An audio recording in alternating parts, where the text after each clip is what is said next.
And today we are in the 4th chapter of 1 Samuel.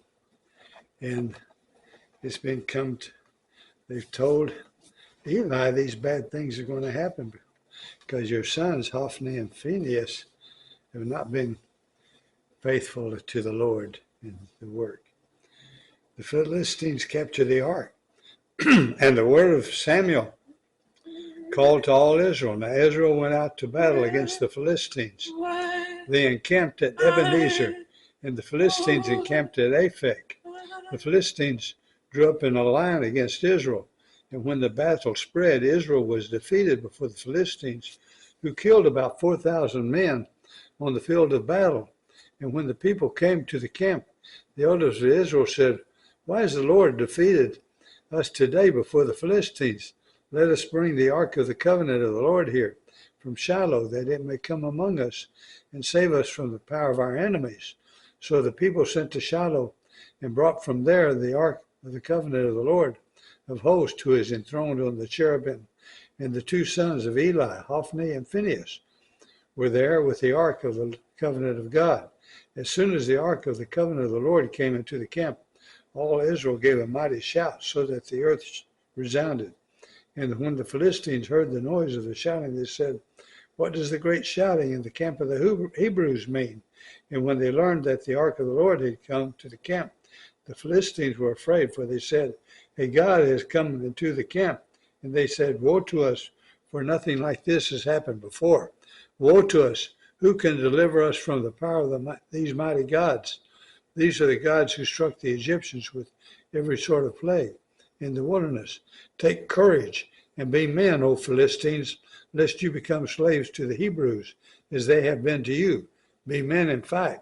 So the Philistines fought, and Israel was defeated, and they fled every man to his home. And there was a very great slaughter, for 30,000 foot soldiers of Israel fell, and the ark of God was captured, and the two sons of Eli, Hophni and Phinehas, died. The death of Eli.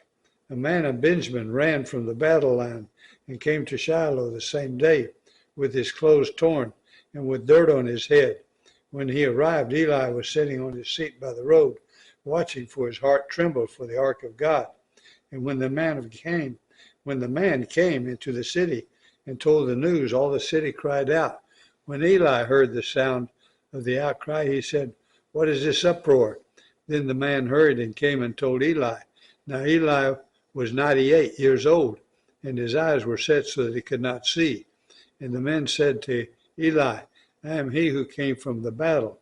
I fled from the battle today." And he said, "How did it go, my son?" He who brought the news answered and said, "Israel has fled before the Philistines, and there has also been a great defeat among the people. Your two sons also, Hophni and Phinehas, are dead, and the ark of God has been captured." As soon as he mentioned the ark of God, Eli fell over backward from his seat by the side of the gate, and his neck was broken, and he cried, and he died. For the man was old and heavy. He had judged Israel 40 years. Now his daughter-in-law, the wife of Phinehas, was pregnant, about to give birth. And when she heard the news that the ark of God was captured, and their father-in-law and her husband were dead, she bowed and gave birth, for her pains came upon her. And about the time of her death, the women attending her said, "Do not be afraid, for you have borne a son."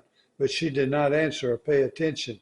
And she named the child Ichabod, saying, "The glory has departed from Israel, because the ark of God has been captured, and because of her father-in-law and her husband."